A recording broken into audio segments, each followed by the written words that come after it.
اللہ رب العزت کے پیارے محبوب علیہ الصلاۃ والسلام اس نیت کی، انسان جو نیت کرتا ہے اس کی جو ہے وضاحت کو بیان فرماتے ہیں، اس کی اہمیت کو، کہ خالص عمل قبول ہی وہی ہوگا جو خالصتاً اللہ کی رضا کے لیے ہوگا۔ دارقطنی کی حدیث نمبر 129 ہے۔ سرکار مدینہ صلی اللہ علیہ وآلہ وسلم ارشاد فرماتے ہیں کہ بروز محشر قیامت کے دن کچھ صحیفے، مہر بند صحیفے اللہ رب العزت کی بارگاہ میں نصب یعنی پیش کیے جائیں گے، تو اللہ رب العزت ارشاد فرمائے گا فرشتوں سے کہ یہ چھوڑ دو اور یہ قبول کر لو۔ فرشتے عرض کریں گے یا رب عز و جل، تیری عزت کی قسم ہم تو اس میں خیر ہی دیکھتے ہیں۔ اللہ رب العزت ارشاد فرمائے گا جو سب سے زیادہ جاننے والا ہے کہ یہ اعمال میرے غیر کے لیے کیے گئے تھے، آج میں وہی عمل قبول کروں گا جو میری رضا کے لیے کیے گئے تھے۔ ظاہراً انسان عبادت کر رہا ہو، نماز ادا کر رہا ہو، لیکن اس کی نیت اللہ کی رضا نہ ہو، اللہ رب العزت کی رضا اس کے دل کے اندر نہ ہو، ریاکاری مقصد ہو، لوگوں کو دکھلاوا مقصد ہو، کوئی بھی عبادت ہو، چھوٹی سے چھوٹی عبادت، بڑی سے بڑی عبادت، وہاں پر اگر انسان کی نیت کے اندر تھوڑا سا بھی خلل آ گیا تو وہ انسان کے اعمال کو ضائع کر دے گا۔ تو قیامت کے دن اللہ وہی عمل قبول کرے گا جو خالصتاً اللہ کی رضا کے لیے کیے گئے۔ اسی طرح سیدنا ابن مبارک رحمۃ اللہ علیہ فرماتے ہیں کہ ملائکہ اللہ کے، یہ الزہد لابن المبارک کی روایت نمبر 452 ہے۔ حضرت سیدنا ابن مبارک رحمۃ اللہ علیہ فرماتے ہیں کہ ملائکہ جو فرشتے ہیں وہ اللہ عز و جل کے بندوں میں سے کسی بندے کے عمل کو زیادہ سمجھتے ہوئے لے جا رہے ہوں گے، یہاں تک کہ اللہ عز و جل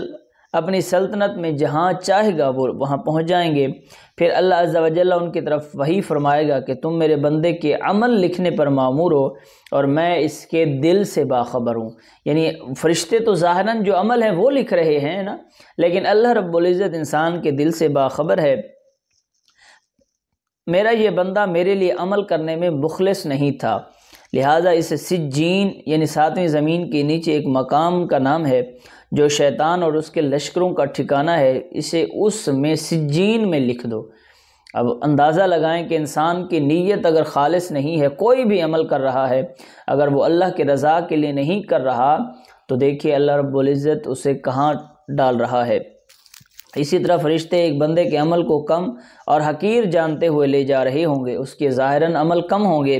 یہاں تک کہ اللہ عز و جل اپنی سلطنت میں جہاں چاہے گا وہ فرشتے وہاں پہنچ جائیں گے۔ اللہ عز و جل ان کی طرف وحی فرمائے گا کہ تم میرے بندے کے عمل لکھنے پر مامور ہو اور میں اس کے دل سے باخبر ہوں، میرا یہ بندہ میرے لیے عمل کرنے میں مخلص ہے، لہٰذا اسے علیین میں سے لکھ دو۔ علیین 7ویں آسمان میں عرش کے نیچے ایک مقام ہے، یہ نیک لوگوں کا ٹھکانہ ہے۔ ایک انسان نے زیادہ عمل کیے لیکن اس کی نیت خالص نہیں تھی، اللہ نے اسے سجین میں لکھ دیا، اور وہیں پر ایک انسان کم عمل کر رہا تھا لیکن اس کی نیت خالص تھی، وہ اللہ رب العزت کی رضا کے لیے عمل کر رہا تھا، وہیں پر کم عمل کی وجہ سے لیکن اس کی نیت کی وجہ سے اللہ رب العزت نے اسے علیین یعنی نیک لوگوں میں لکھ دیا۔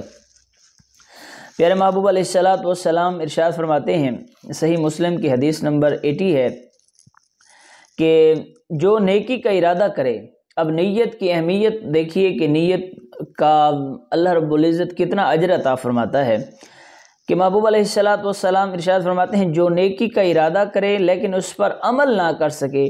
تو اللہ عز و جل اس کے نامہ اعمال میں ایک کامل نیکی کا ثواب لکھ دیتا ہے۔ انسان نے صرف نیت کی، ارادہ کیا کہ میں یہ نیکی کا کام کروں گا، لیکن کسی فطری تقاضے کی وجہ سے، کسی مشکل کی وجہ سے